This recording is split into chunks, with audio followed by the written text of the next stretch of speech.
después de su supuesta conversión.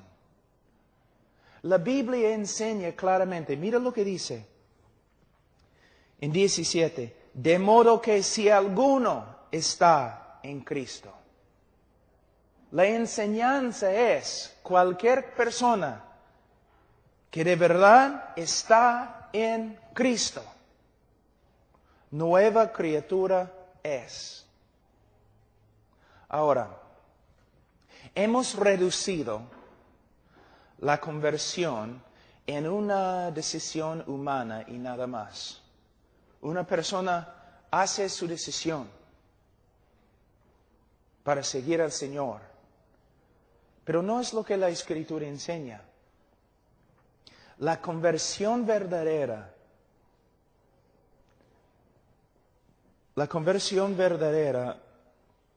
es el resultado de la obra regeneradora del Espíritu Santo.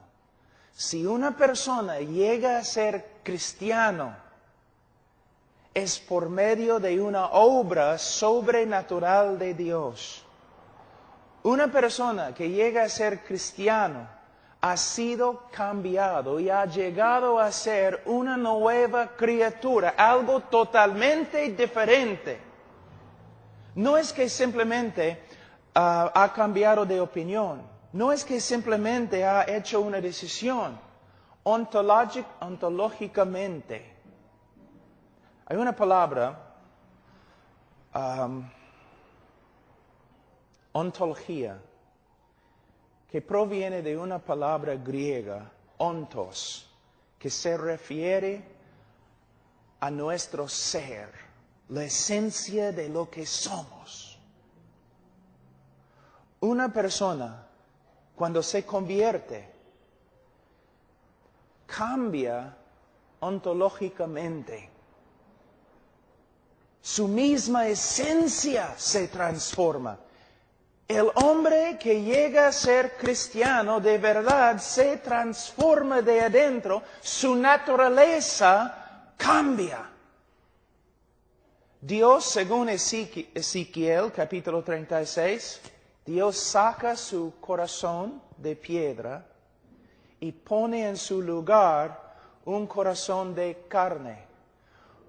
Un corazón de piedra es un corazón que no puede responder a Dios. Dios saca este corazón y pone en su lugar un corazón de carne, que significa un corazón vivo que puede responder a la voluntad de Dios. Cuando una persona se convierte, llega a ser una nueva criatura. Y por eso tiene que vivir de una manera diferente. Porque de verdad es ontológicamente una criatura nueva. Voy a darte una ilustración. Vamos a decir que tengo un plato fino de ceviche, papa a la huancaína, ají de gallina, todos mis favoritos. Un plato así. Y acá tengo un plato grandote de basura. Y atrás hay un choncho. Y yo digo a Martín, Martín, suelta el chancho. Y el chancho corre. ¿A qué plato va a ir el chancho? ¿Va a comer del plato fino? No. El chancho va a ir y comer del plato de basura. ¿No es cierto? ¿Por qué? Porque es chancho. Chanchos comen basura. Y va a estar ahí comiendo la basura, así, comiendo la basura. ¿Por qué? Es lo que es. Es chancho, pues. Pero vamos a decir que en un ratito, yo tengo el poder de cambiar el chancho, en un ratito, de chancho a hombre. Hay cosas que un chancho puede comer que un hombre no puede comer. No puede. Aunque lo intenta, no puede hacerlo. Entonces el hombre va a sacar su cabeza del plato, va a vomitar, porque el hombre no puede comer basura así, va a vomitar, y no solamente va a vomitar, pero va a mirar, y va a ver a nosotros, y va a tener vergüenza. El chancho no tenía vergüenza, el hombre va a tener vergüenza, porque un hombre no come basura. El chancho no tenía ningún problema, él podía comer todo, pero el hombre ahora no puede comer, porque es otra criatura. Justo acabo de describir tu conversión y mi conversión. Estamos allí comiendo del mundo, la basura del pecado, felices, sin vergüenza, comiendo todo, tragando todo, felices. Nos gusta.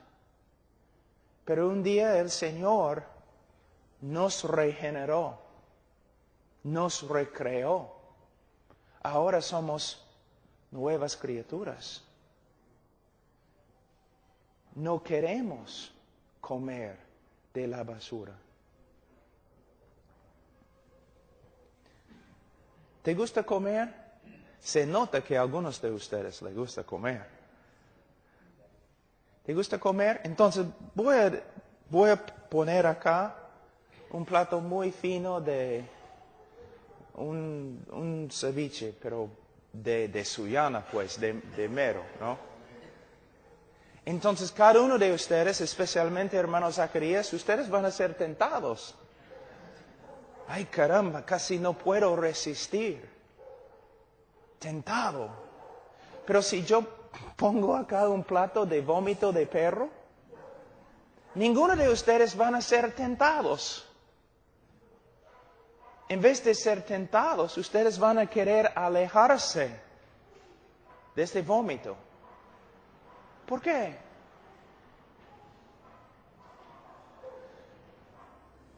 El problema, uno de los problemas más grandes en el cristianismo en el día de hoy es que hemos dejado de ver la conversión correctamente. Vemos la conversión como solamente una decisión humana y no podemos ver, es una obra creativa, recreativa de Dios. Algo sobrenatural sucede. Somos diferentes. ¿Cómo puede ser? Algunos de ustedes tienen testimonios igual como el mío. ¿Cómo puede ser que soy un hombre inmoral, totalmente inmoral, un borracho, me gustó ir a las fiestas y las chicas y todo lo demás, y en un día, yo estaba allí en la universidad, yo me voy a la biblioteca, personas ellos ya me habían testificado, pero yo estaba allí a solas en la biblioteca y empecé a pensar en lo que escuché de ellos. Caramba. Jesús es el Cristo, es el Hijo de Dios. Murió por mí. ¿Qué estoy haciendo? Señor, sálvame. Voy a seguir a Cristo. Totalmente diferente. El próximo día estoy ahí en la universidad, no tomando, sino yo estoy ahí parado en la vereda predicando. ¿Qué pasó? ¿Una decisión humana? En un ratito había un cambio. Las cosas que yo amé, ahora aborrezco. ¿Cómo puede ser? ¿Una decisión humana? Algunos de ustedes eran drogadictos, fumando pasta un día. ¡Pum! No es que tengo que resistir la pasta, no, es que no quiero. ¿Qué pasó? Es una obra recreativa de Dios. La salvación es una obra sobrenatural, pero nosotros hemos reducido esta obra divina a nada más que una decisión humana que no tiene poder. Y una persona puede ser salva entre nosotros supuestamente y nunca cambia. Nunca cambia. Mira, la obra de Dios en la salvación es más grande que la obra de Dios en la creación del mundo. ¿Te das cuenta? Mira, el mundo fue creado ex nihilo. de nada. Ex nihilo. Es una frase latina. El mundo fue creado ex nihilo, de nada. De la nada. Pero en la salvación es una obra aún más difícil. Porque Dios crea no ex nihilo, de la nada, sino usando una masa corrupta.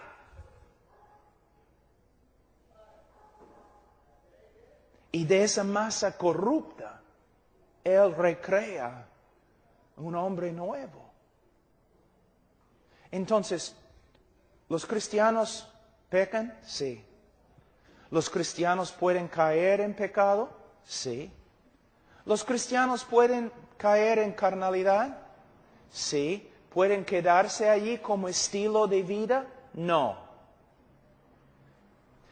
Pero mira cómo aconsejamos a las personas. Una persona hace su decisión con nosotros y luego no cambia y vive en pecado. Y los pastores mayormente un pastor va a él y dice, hermano, eres creyente. Yo estaba allí cuando recibiste a Cristo, eres creyente, pero no estás viviendo como creyente. No vas a tener recompensa en el cielo. Tú tienes que empezar a vivir como creyente. Eso está mal. No es lo que la Escritura enseña. Como un sacerdote católico, tú estás asumiendo que esta persona es creyente, simplemente porque pasó por un rito. La manera bíblica de aconsejar a esta persona es, mira, yo estaba allí cuando hiciste una decisión. Yo estaba allí cuando fuiste bautizado. Has confesado a Cristo como tu Señor y Salvador, pero ahora estás viviendo como un incrédulo. Tú necesitas examinar tu vida con la Escritura, conmigo, porque es muy posible que tu profesión de fe fue falsa. ¿Ves? Estamos así. Si uno estudia la historia de la Iglesia, es casi siempre la Iglesia Católica. Primeramente, cuando digo Iglesia Católica, no me gusta decir eso, porque la Iglesia Católica nunca ha sido una iglesia.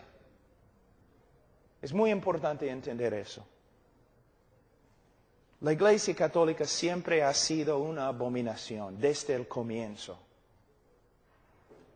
Pero, aún entre los evangélicos, tenemos épocas de un evangelio puro y épocas de perder el evangelio y épocas de redescubrir el evangelio.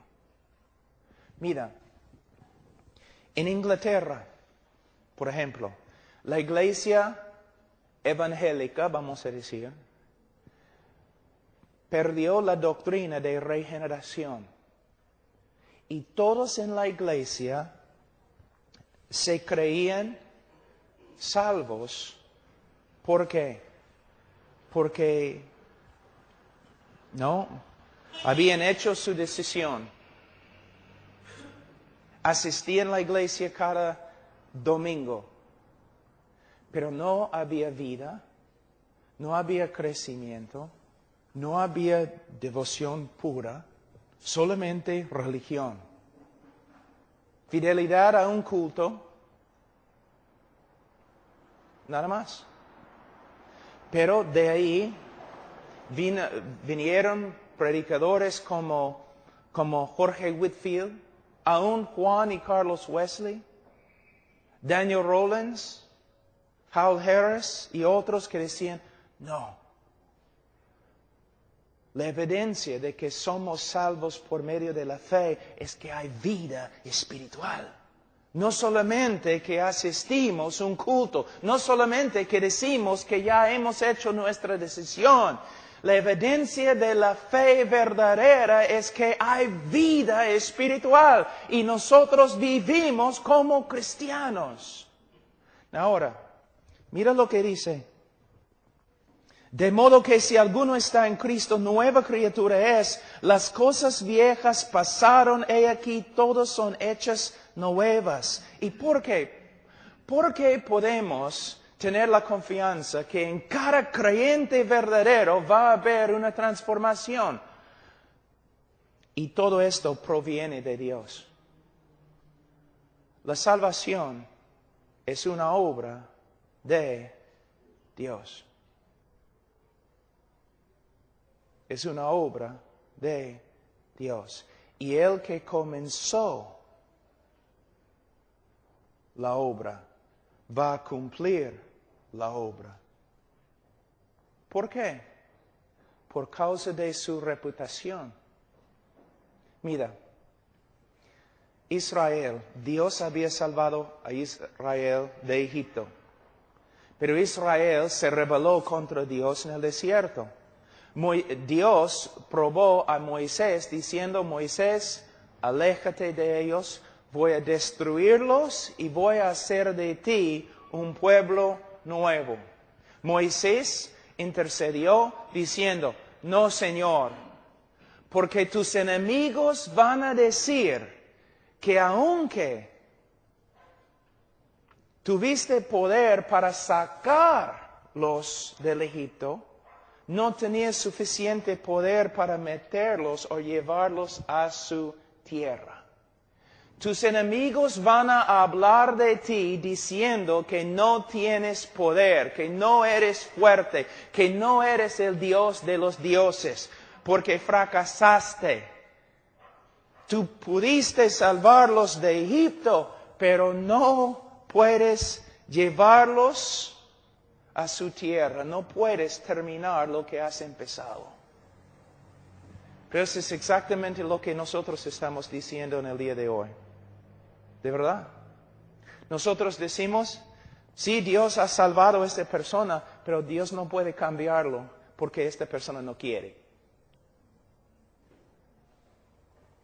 Dios ha salvado a esa persona, pero todavía está fumando pasta, todavía viviendo en inmoralidad, pero Dios lo ha salvado. Y todo el mundo se burla de nosotros. ¿Te das cuenta? Y se burla de Dios y su salvación. Su salvación no tiene poder. Él puede salvar a una persona de la condenación, pero no tiene el poder para salvar a una persona del poder del pecado en su vida. Es contrario a lo que la Escritura enseña. Vamos a estudiar todo esto mañana. Hoy día vamos a hablar de las evidencias de la fe cristiana. ¿Cuáles son las evidencias de que una persona de verdad es cristiana? Pero yo tenía que hablar de eso un ratito antes de empezar el estudio. Vamos a 1 de Juan.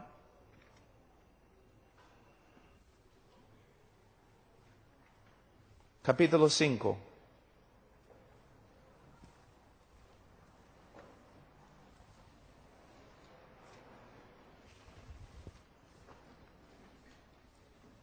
Versículo 13. Estas cosas os he escrito a vosotros que creéis en el nombre del Hijo de Dios, para que sepáis que tenéis vida eterna y para que creáis en el nombre del Hijo de Dios. El propósito del libro de 1 de Juan es para dar seguridad a los creyentes de que de verdad son creyentes y son salvos. Ese es el propósito del libro. En este libro encontramos varias pruebas. Y nosotros podemos usar estas pruebas para examinar nuestras vidas, para determinar, ¿de verdad somos cristianos? Ahora, guarda tu sitio en 1 de Juan y vamos a volver un ratito a 2 Corintios, pero capítulo 13.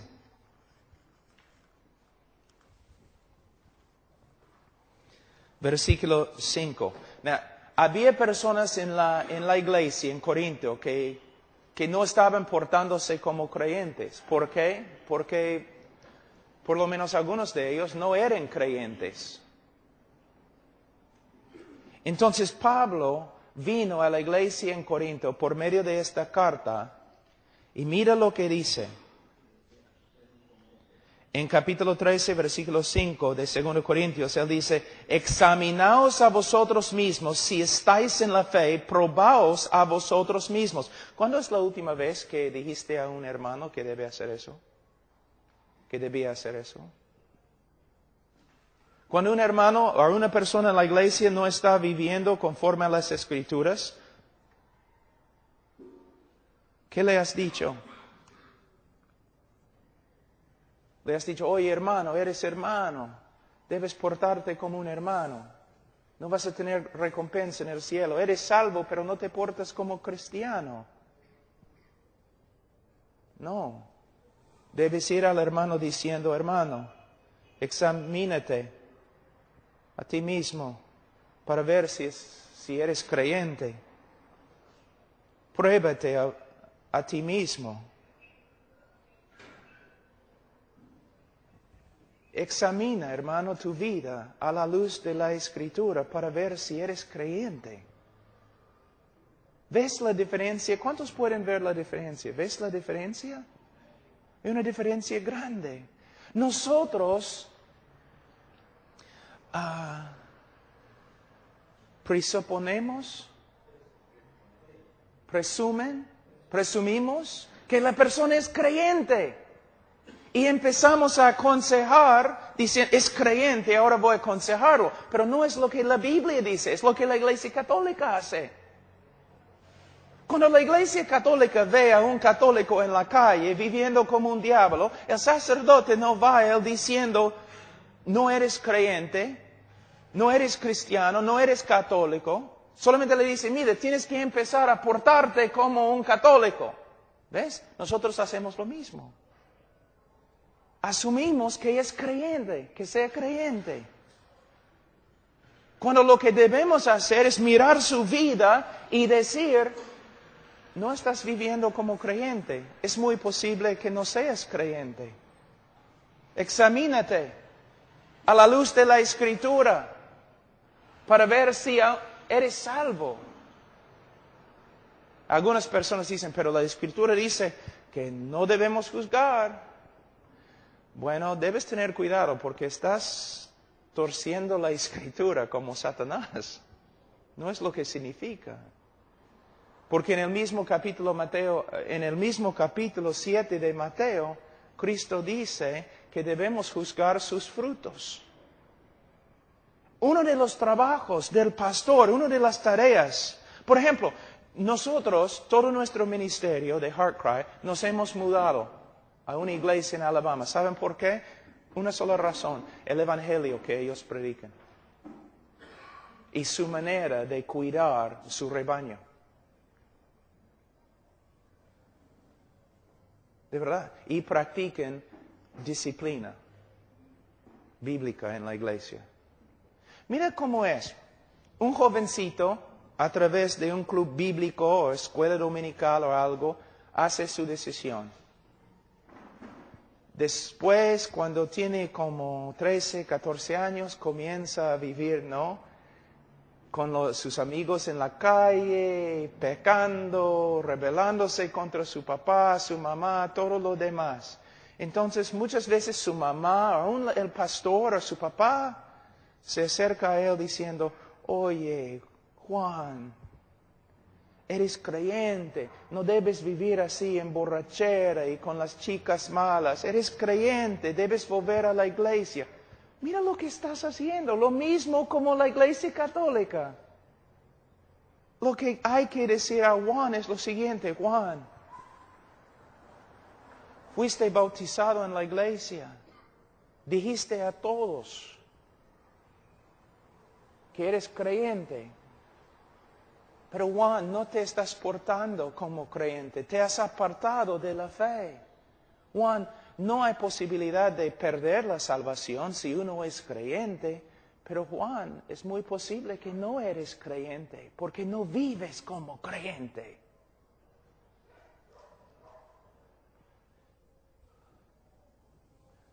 Mira, vamos a decir que voy a la sierra por la carretera central donde hay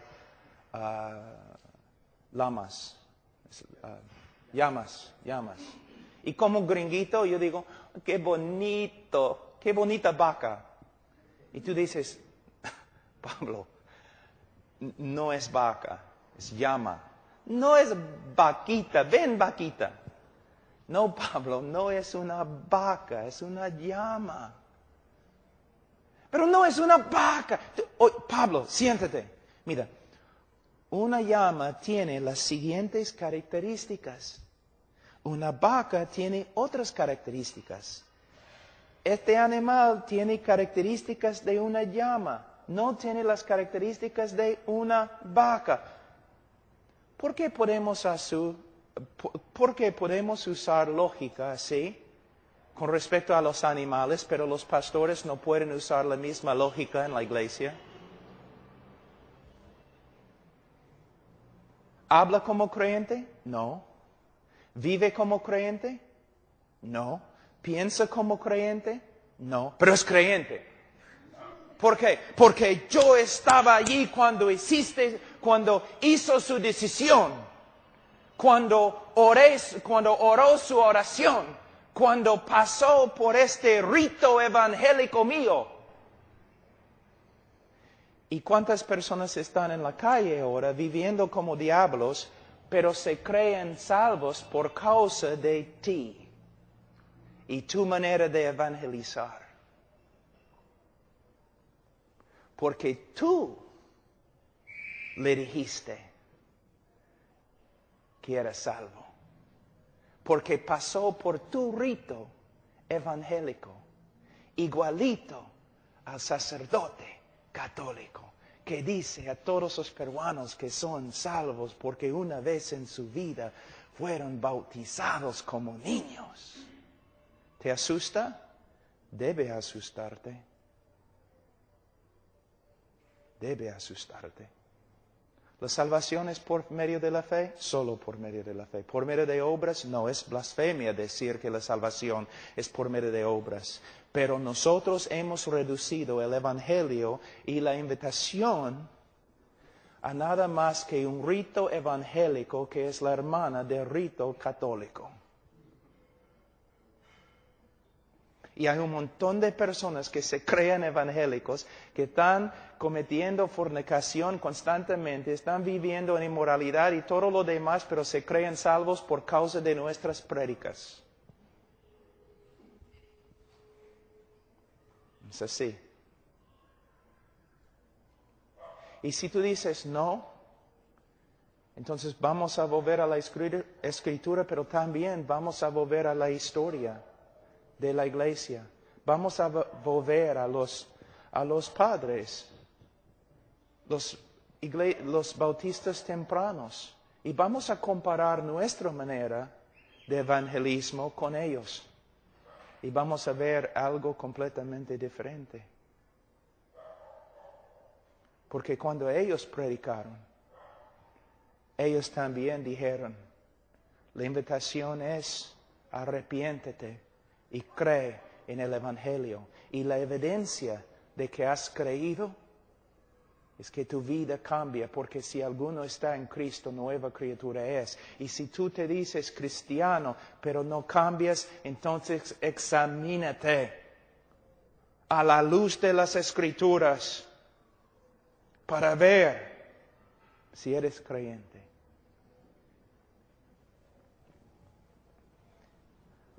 Ahora,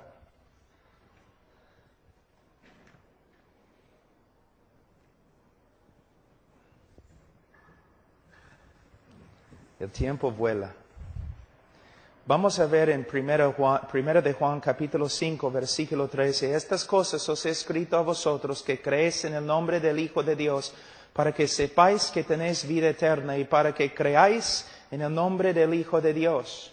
Entonces, Juan va a darnos, a través de todo el libro, varias pruebas con las cuales podemos examinar nuestra vida. Pablo dice, examínate, pero ¿conforme a qué? ¿A cuál estándar vamos a examinarnos? el estándar de las Escrituras y las Escrituras primera de Juan. Entonces vamos a Juan capítulo 1 y vamos a empezar. Juan 1, versículo 5. Este es el mensaje que hemos oído de Él y os anunciamos. Dios es luz y no hay ningunas tinieblas en Él. Si decimos que tenemos comunión con Él y andamos en tinieblas, mentimos y no practicamos la verdad. Pero si andamos en luz, como Él está en luz, tenemos comunión unos con otros y la sangre de Jesucristo, su Hijo, nos limpia de todo pecado. Ahora, ¿qué está diciendo? Well, primeramente necesitamos entender lo que significa Dios es luz. Mayormente cuando pensamos en este texto, pensamos, bueno, Dios es santo. No hay pecado en Dios. Y bueno, es cierto, Dios es luz, no hay pecado en Él. Pero Juan también tiene otro significado aquí. Había un grupo que después llegó a llamarse los gnósticos. Y la raíz de ellos están aquí. Era un grupo de herejes terribles. Y ellos enseñaron que Dios no era luz, sino Dios era oscuro, misterioso. Tenemos una palabra esotérico, que uno no puede conocer a Dios. Es un misterio. Y solamente algunos, ¿no? Algunos maestros bien altos y espirituales pueden entender. Los demás no pueden entender. Pero Juan viene y dice, no, Dios no es esotérico, no es oscuro, Dios es luz. Dios nos ha mostrado, nos ha revelado quién es y lo que es su voluntad. Entonces, cuando la Biblia dice aquí, en 1 de Juan, que Dios es luz, significa que Dios se ha revelado a sí mismo a nosotros y nos ha mostrado quién es, su carácter y lo que quiere, su voluntad. Entonces, cristianos pueden conocer el carácter de Dios, los atributos de Dios y entender quién es. Y también los cristianos pueden entender la voluntad de Dios para hacer lo que Él quiere. Entonces Dios es luz, nos ha revelado su carácter, su naturaleza y su voluntad. ¿Me entienden, hermanos? Ahora, dice en versículo 6, si decimos que tenemos comunión con Él, en el día de hoy, en la interpretación moderna, en el día de hoy, algunos enseñan que eso está refiriéndose a un creyente que tiene comunión con Dios, ¿no?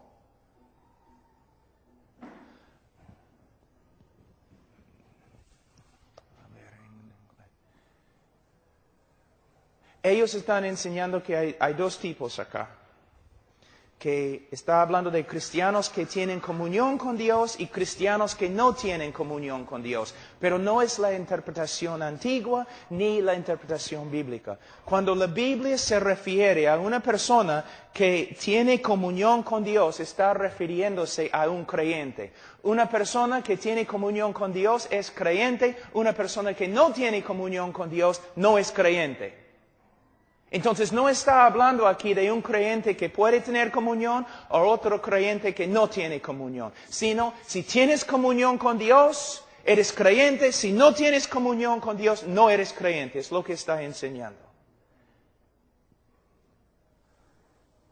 Entonces, vamos a seguir. Si decimos que tenemos comunión con Él, si decimos que somos cristianos y andamos en tinieblas, ¿qué significa andar? Well, la palabra pateo significa andar, pero esta palabra es peripateo, que significa no solamente andar, sino andar por todos los lugares, así, caminando por así. En todo aspecto de su andar, de su manera de vivir. Cuando habla de andar, está hablando de nuestra manera de vivir. Entonces, Él dice, Si decimos que somos creyentes y andamos en tinieblas o vivimos un estilo de vida que contradice lo que Dios nos ha revelado acerca de sí mismo y su voluntad, ¿qué pasa? Dice, mentimos y no practicamos la verdad.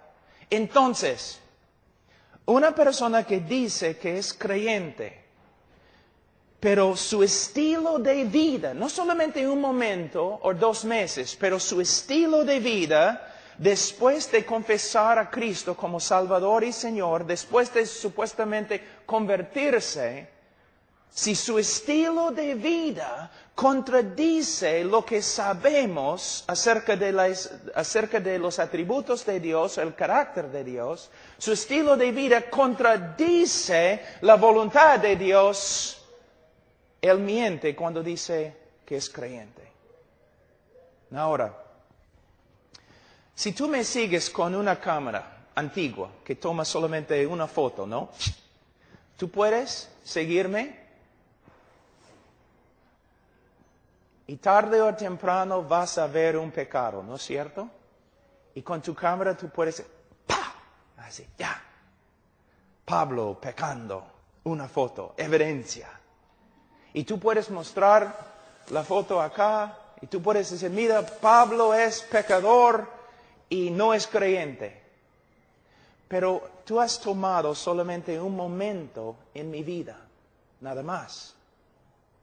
Entonces no es evidencia sólida que soy una persona que practica el pecado. Tú me has capturado en un momento de mi vida. Pero si tú sigues mi vida con una cámara de video, y tú sigues mi vida meses y meses y meses y meses, filmando y filmando, y tú ves un estilo de vida que contradice lo que Dios dice acerca de sí mismo y contradice la voluntad de Dios que Él nos ha revelado, entonces tú debes ir a mí diciendo, Pablo, tú dices que eres creyente, pero tu estilo de vida contradice lo que sabemos acerca de Dios y contradice lo que sabemos acerca de su voluntad.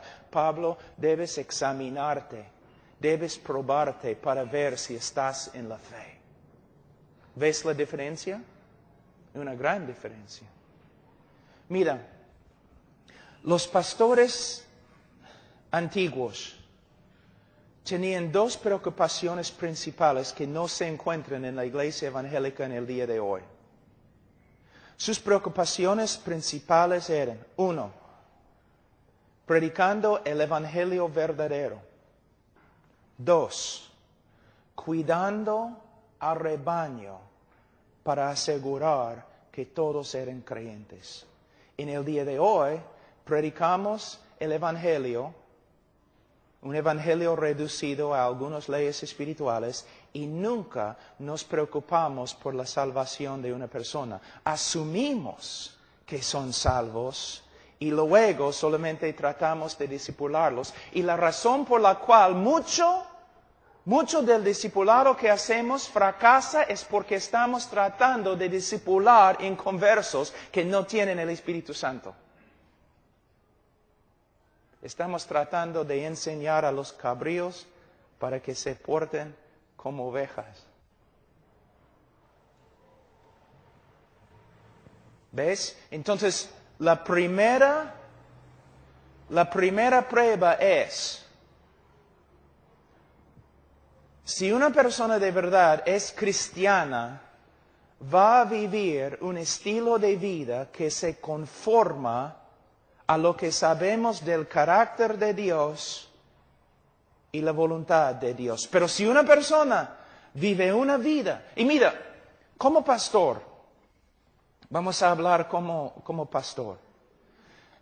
Si hay una persona en la congregación que fue bautizado, que ha confesado a Cristo como Señor y Salvador, o ha hecho su decisión, Y como pastor estoy examinando su vida, mirando su vida, cuidándole. Es mi trabajo. Y yo veo que su estilo de vida contradice el carácter de Dios y contradice la voluntad de Dios. Yo no voy a ir a Él diciendo, no eres creyente. Pero voy a ir humildemente y decir, mira, aunque confieses a Cristo como Señor y Salvador, y aunque fuiste bautizado como tu pastor, yo tengo que decirte, tu estilo de vida contradice lo que sabemos del carácter de Dios y tu estilo de vida contradice la voluntad de Dios. Tú debes tener bastante miedo. Es posible que ni eres creyente. Esa es la manera de aconsejar de las Escrituras, del apóstol Pablo, de los bautistas tempranos, pero no de los evangélicos ni los bautistas en el día de hoy, porque nosotros aconsejamos más como la Iglesia católica que la Iglesia bíblica. Mira lo que hacemos, la diferencia. Voy a repetir, antes que continuemos,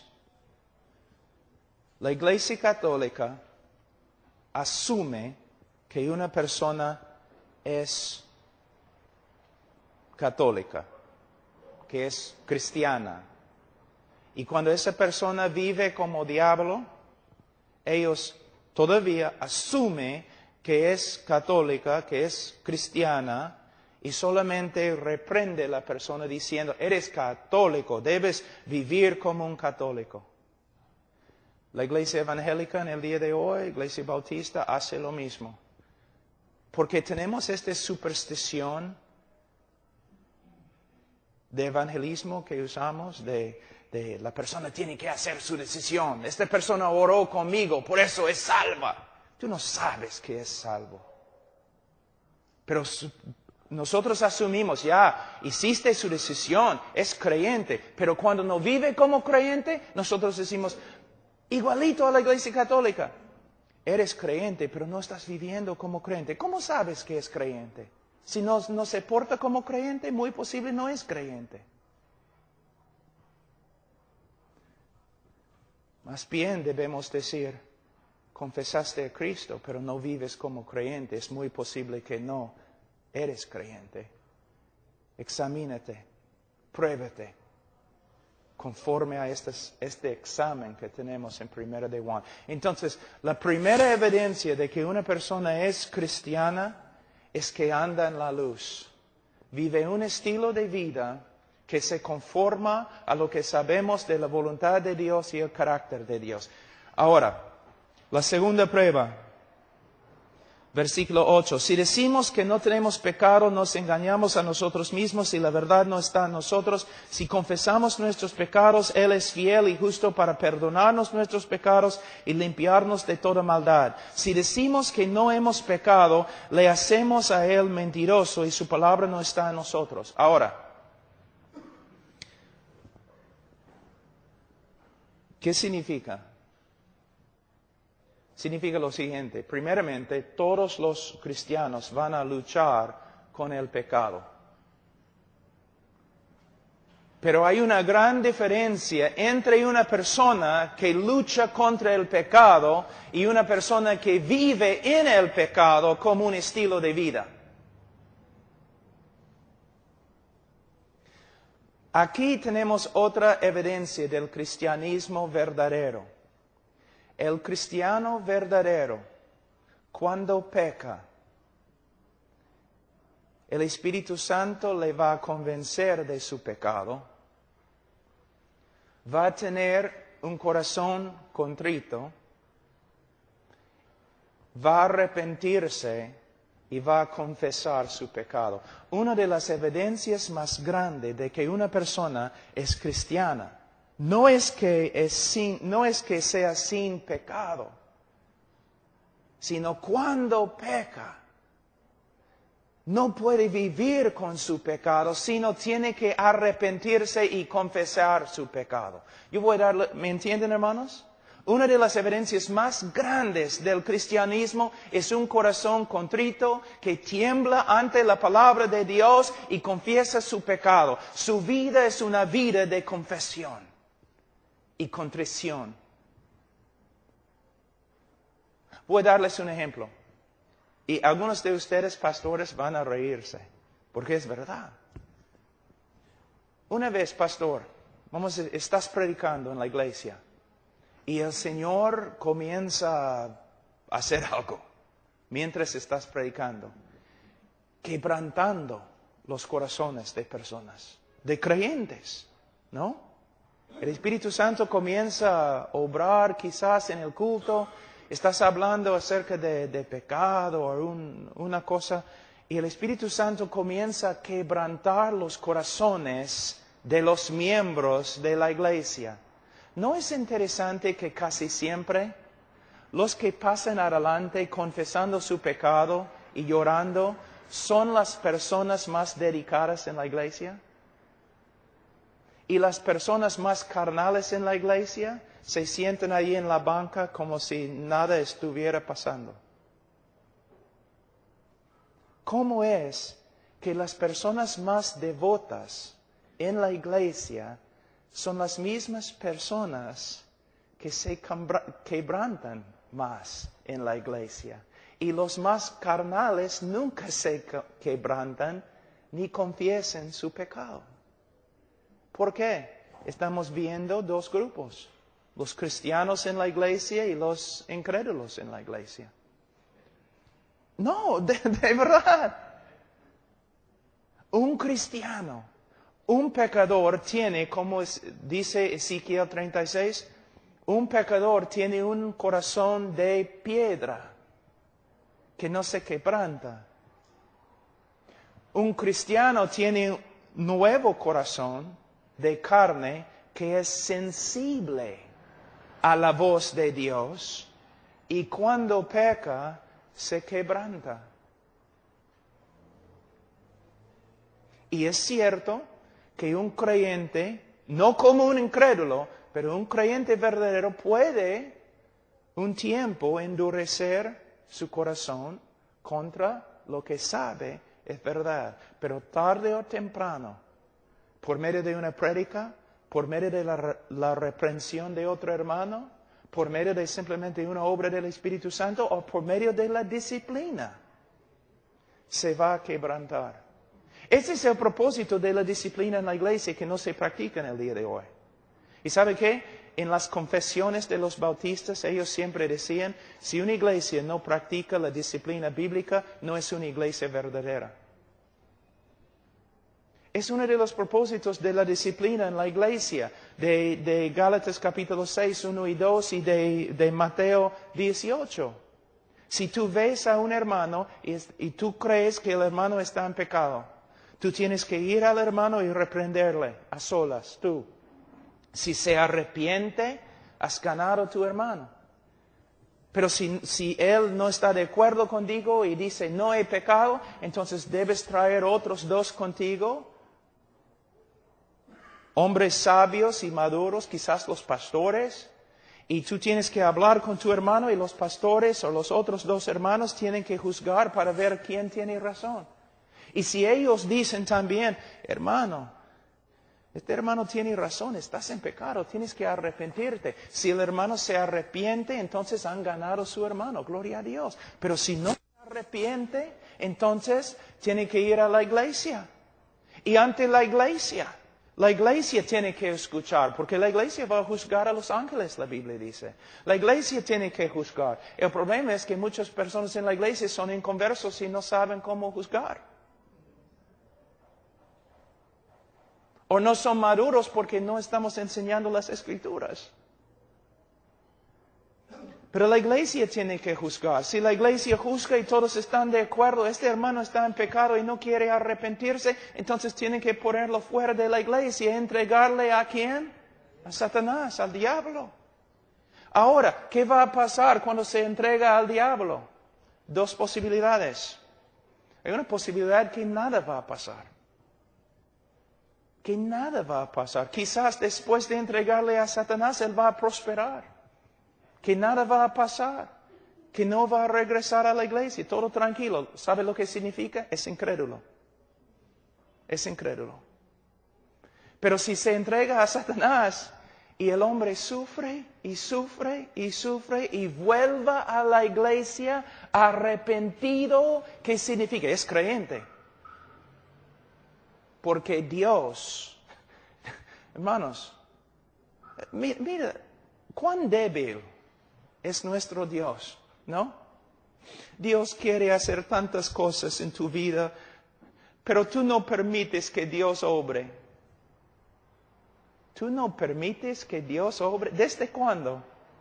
O yo escucho a los evangelistas, Cristo está tocando a la puerta de tu corazón y está llorando, pero Él no puede abrir la puerta. Él no tiene el poder de abrir la puerta. Solo tú tienes el poder de abrir la puerta. La puerta pertenece a Jesús. Si Él quiere botar la puerta, Él puede hacerlo.